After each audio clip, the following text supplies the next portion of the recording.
नमस्कार दोस्तों, हमारे YouTube चैनल ग्लोबलोरेक्स पर आपका हार्दिक स्वागत है। आज अपन एक ऐसे बांध की बात करने वाले हैं जिसके बारे में शायद आपने कभी नहीं सुना। एक ऐसा बांध जो दुनिया के सबसे बड़े बांध से 3 गुना ज्यादा बिजली पैदा करे। एक ऐसा बांध जो सिर्फ बिजली नहीं बल्कि पानी को हथियार बना सके। और सबसे डरने वाली बात, यह बांध भारत की सीमा से सिर्फ 50 किलोमीटर दूर बन रहा हो। आज हम बात करने वाले हैं चीन के उस सुपर डैम की जो ब्रह्मपुत्र नदी पर बनाया जा रहा है और जिसे भारत एक वाटर बॉम्ब के रूप में देख रहा है। लेकिन सवाल यह है, यह प्रोजेक्ट अचानक 2025-26 में इतना चर्चा में क्यों आ गया? क्या यह सिर्फ बिजली बनाने का प्लान है या इसके पीछे कोई गहरी रणनीति छुपी है? और सबसे जरूरी, भारत के लिए असली खतरा क्या है? तो हमसे जुड़े रहिए इस वीडियो में। इस वीडियो के लास्ट में आपको कुछ इंटरेस्टिंग जानकारी मिलेगी। तो शुरू करते हैं। ब्रह्मपुत्र नदी, जिसे तिब्बत में यारलुंग सांगपो कहा जाता है, चीन के तिब्बती पठार से निकलती है और यही नदी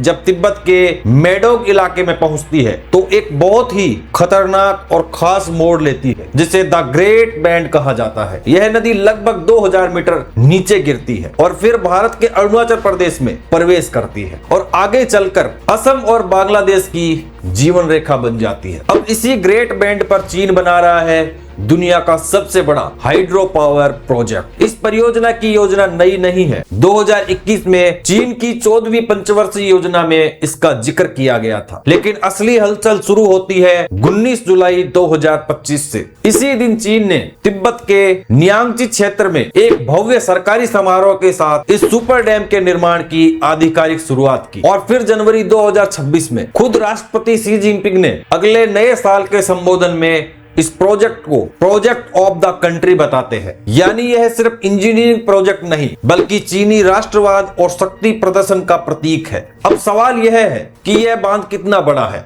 इस सुपर डैम की अनुमानित क्षमता 60,000 मेगावाट है। तुलना के लिए दुनिया का सबसे बड़ा मौजूदा बांध थ्री गोर्जेस डैम सिर्फ 22,500 मेगावाट बिजली पैदा करता है। यानी यह नया बांध उससे लगभग 3 गुना ज्यादा ताकतवर होगा। इसकी लागत करीब 170 बिलियन डॉलर है, यानी लगभग 1.2 ट्रिलियन युआन। इतनी महंगी परियोजना आज तक इंसानी इतिहास में बहुत कम बनी है। और ध्यान देने वाली बात, यह एक अकेला बांध नहीं बल्कि 5 बांधों की एक श्रृंखला है जो पूरे नदी प्रवाह को कंट्रोल करेगी। अब आते हैं उस सवाल पर जिसने भारत की चिंता बढ़ा दी है। भारत इसे वाटर बॉम्ब क्यों कह रहा है? सबसे पहला खतरा है पानी का हथियार बनना। अब भारत चीन के साथ तनाव या युद्ध जैसी स्थिति बनती है तो चीन इस बांध से एक साथ भारी मात्रा में पानी छोड़ सकता है। इससे अरुणाचल प्रदेश और असम में कृत्रिम बाढ़ आ सकती है जिसका असर लाखों लोगों पर पड़ेगा। दूसरा खतरा, सूखे के समय पानी रोकना। अगर चीन सर्दियों या सूखे मौसम में पानी रोक ले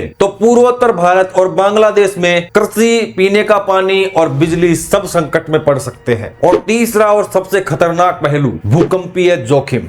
यह पूरा इलाका हिमालयी टेक्टोनिक प्लेट के मिलन बिंदु पर स्थित है। इतने बड़े बांध का दबाव यानी कृत्रिम भूकंप का कारण बन सकता है। अगर किसी बड़े भूकंप में बांध को नुकसान हुआ, नीचे बसे असम और अरुणाचल के लिए महाविनाश बन सकता है। इस बांध का असर सिर्फ राजनीति तक सीमित नहीं बल्कि पर्यावरण और संस्कृति तक जाता है। तिब्बत का पेमाको क्षेत्र जहां यह बांध बन रहा है, तिब्बती बौद्ध धर्म में अत्यंत पवित्र माना जाता है। यह इलाका जैव विविधता से भरपूर है। दुर्लभ वनस्पतियां, मछलियों के प्रवास मार्ग और संवेदनशील पारिस्थितिक तंत्र। बांध बनने से पोषक तत्वों से भरपूर गाद नदी में नीचे नहीं पहुंचेगी, जिससे असम और बांग्लादेश की मिट्टी की उर्वरता धीरे धीरे खत्म हो सकती है। बांग्लादेश में तो हालत और गंभीर है। नदी का बहाव कम हुआ तो समुद्र का खारा पानी अंदर घुस सकता है जो सुंदरवन जैसे नाजुक इकोसिस्टम को नुकसान पहुंचाएगा। अब सवाल यह है कि भारत क्या कर रहा है? भारत ने सीधा टकराव की बजाय काउंटर स्ट्रेटजी अपनाई है। अरुणाचल प्रदेश में अपर सियांग परियोजना का काम तेज कर दिया है जिसकी क्षमता होगी करीब 11,000 मेगावाट। इस बांध का मकसद सिर्फ बिजली नहीं बल्कि चीन द्वारा छोड़े गए अचानक पानी को स्टोर करना है और सूखे के समय